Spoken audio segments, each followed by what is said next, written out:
కర్ణాటక రాష్ట్రం విజయనగరం జిల్లా ఆధ్యాత్మిక యాత్ర విషాదంతమైంది. ఇష్టదైవాన్ని దర్శించుకుని మొక్కు తీర్చుకుందామని శుక్రవారం ట్రాక్టర్లో ఒకే కుటుంబానికి చెందిన వారు తమ బంధువులతో కలిసి బయలుదేరారు. వారు ప్రయాణిస్తున్న ట్రాక్టర్ను మార్గం మధ్యలో తుంగభద్ర నది వంతెనపై వెళ్తుండగా వెనక నుంచి వచ్చినటువంటి ట్యాంకర్ లారీ ఢీకొంది. దీంతో ట్రాక్టర్ అదుపు తప్పి వంతెనపై నుంచి కిందకి బోల్తా పడింది. ఈ ప్రమాదంలో 6 అక్కడికక్కడే మృతి చెందగా మరొకరు ఆసుపత్రిలో మృతి చెందారు. ఈ విషాద ఘటన గ్రామస్తులను కలిచివేస్తుంది. కొప్పల జిల్లా మునిరాబాద్ సమీపంలో ఈ ఘోర ప్రమాదం చోటు చేసుకుంది.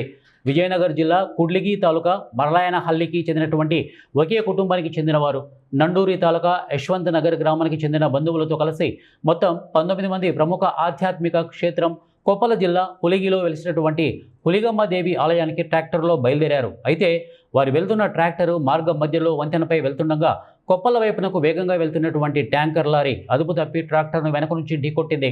లారీ క్యాబిన్ ధ్వంసం కాగా ట్రాక్టర్ కిందకు పడిపోవడంతో అందులో ప్రయాణిస్తున్న వారిలో డ్రైవర్తో సహా 7 అక్కడికక్కడే మృతి చెందారు. గాయపడిన వారిని హోస్పేట్ కొప్పలలోని ప్రభుత్వ ఆసుపత్రికి తరలించి చికిత్స అందిస్తున్నారు. క్షతగాత్రులకు మెరుగైన వైద్యం అందించాలని వైద్యాధికారులకు సూచించారు. ఈ ఘోర దుర్ఘటనలో పలువురు తీవ్రంగా గాయపడిన నేపథ్యంలో మృతుల సంఖ్య ఇంకా పెరిగే అవకాశం ఉన్నట్లు తెలిసింది. 10 మంది పరిస్థితి విషమంగా ఉన్నట్లు వైద్యులు తెలిపారు. ఒకే కుటుంబానికి చెందిన వారు 6 మృతి చెందడంతో గ్రామంలో విషాద ఛాయలు అలుముకున్నాయి. ట్రాక్టర్ కూడా నుజ్జునుజ్జైంది. ఈ ఘటన అనంతరం హోస్పేట ప్రభుత్వ ఆసుపత్రి మార్చరీ వద్ద మృతుల కుటుంబ సభ్యులు బంధువుల రోదనలు మిన్నంటాయి. ప్రమాదంలో భార్య కుమారుడిని కోల్పోయినటువంటి మల్లేష్ తన మరో కుమారుడితో కలిసి రోధించిన తీరు చూపరులను కలిచివేసింది. సమాచారం తెలియగానే బళ్ళారి ఎంపీ తుకారం హోస్పేటలోని ప్రభుత్వ ఆసుపత్రి వద్దకు చేరుకుని క్షతగాత్రులను పరామర్శించారు. మృతుల కుటుంబాలకు ప్రభుత్వం తరపున 5 లక్షలు పరిహారం అందిస్తామని ప్రకటించారు. ఈ ఘటనపై మునీరాబాద్ పోలీసులు కేసు దర్యాప్తు చేస్తున్నారు.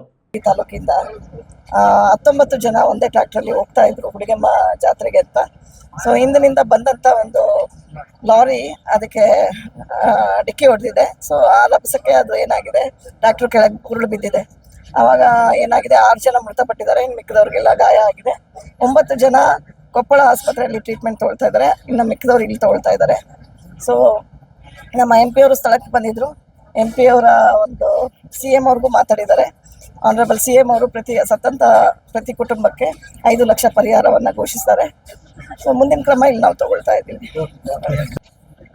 ಸುಮಾರು 19 ಜನ ಭಕ್ತಾದಿಗಳು ಒಂದು ಟ್ರ್ಯಾಕ್ಟರ್ನಲ್ಲಿ ಹುಲಿಗೆಗೆ ಅಂತ ಹೊರಟಿದ್ದಾರೆ. ಇವರು ನಮ್ಮ ಹೊಸಪೇಟೆ ಮುನಿರಾಬಾದ್ ಬಾರ್ಡ್ರ್ ಅಲ್ಲಿ ಬರ್ತಾ ಇರಬೇಕಾದ್ರೆ ಒಂದು ಟ್ಯಾಂಕರ್ ಒಂದು ಹಿಂದಿನಿಂದ ಬಂದು ಬಹಳ ಬಲವಾಗಿ ಗುದ್ದಿದ್ದಾನೆ.